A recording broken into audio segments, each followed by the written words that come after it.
আসসালামু আলাইকুম এভরিওয়ান। আজকে আমি দেখাবো আমার ডালিম গাছ।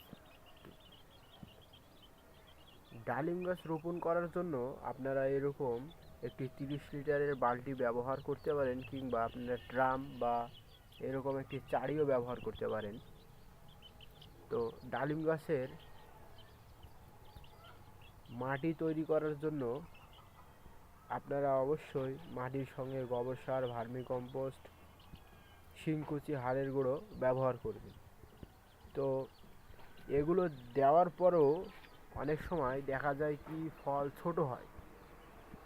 ডালিমে অতিরিক্ত ফল হওয়ার কারণে ফল ছোট হয়। তো সেক্ষেত্রে আপনারা করবেন কি, ডালিম গাছে অবশ্যই ডিমের খোসা অতিরিক্ত পরিমাণে ব্যবহার করবেন। এটি গাছের ক্যালসিয়াম যোগান দেবে।